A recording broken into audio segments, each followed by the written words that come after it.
सन 2011 भारतीय क्रिकेट जगत के लिए ऐतिहासिक वर्ष रहा था।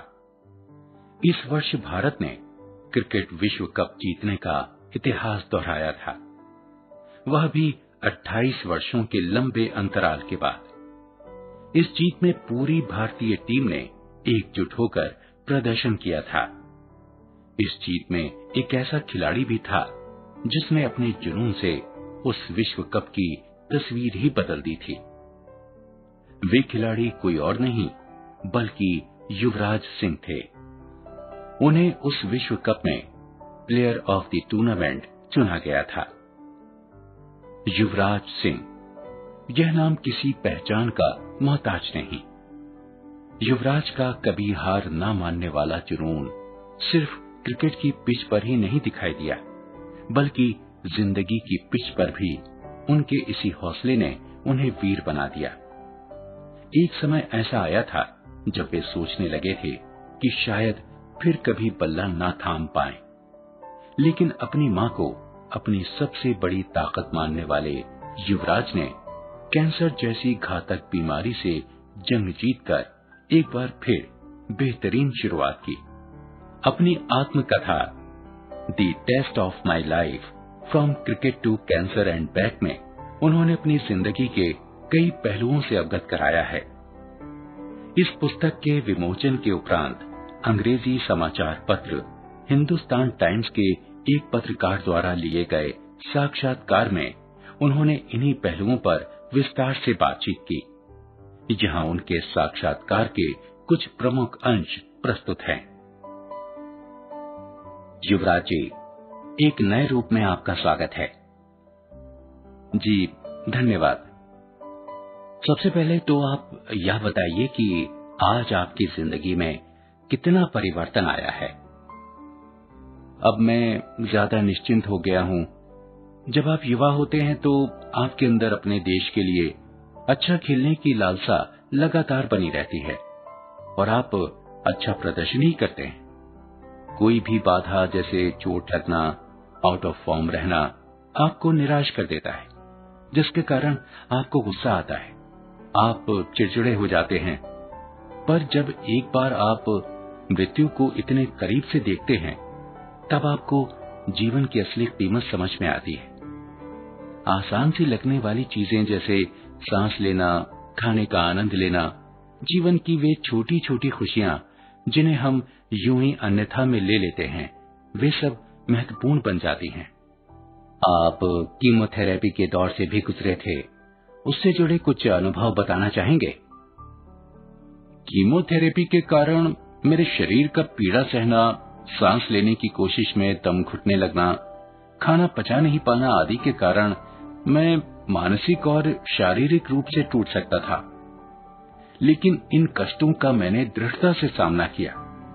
ये सब मुझे याद दिलाते हैं कि सामान्य जीवन जीना एक वरदान ही है और हमें यह कीमती समय बेकार की उन चीजों पर व्यर्थ नहीं करना चाहिए जो हमारे वश में नहीं है।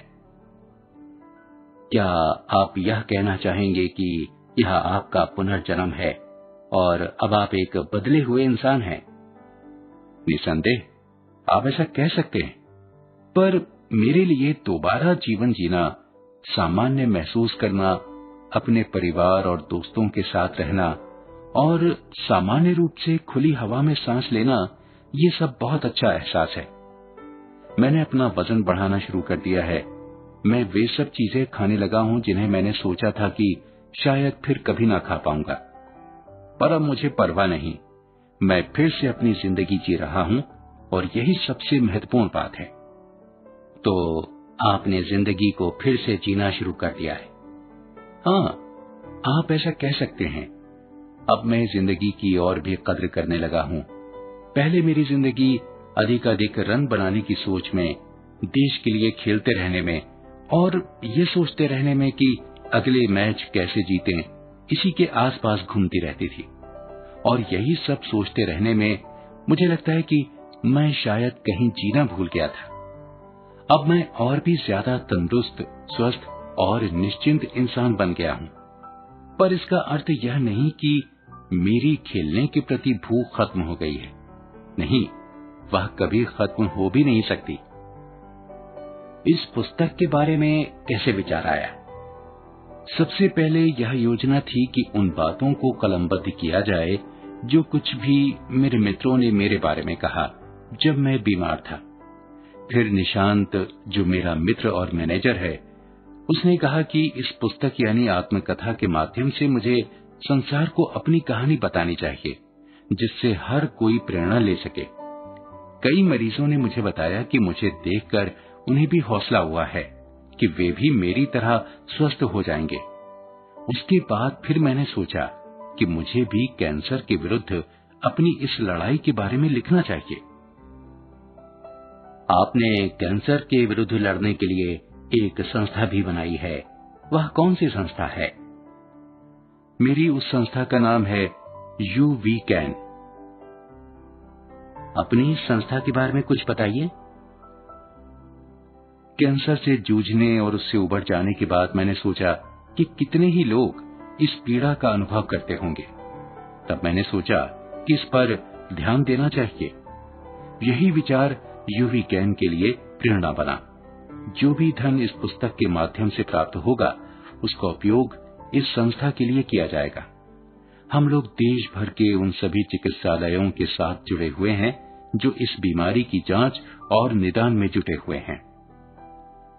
युवराज जी, हमसे बात करने के लिए बहुत बहुत धन्यवाद। जी शुक्रिया।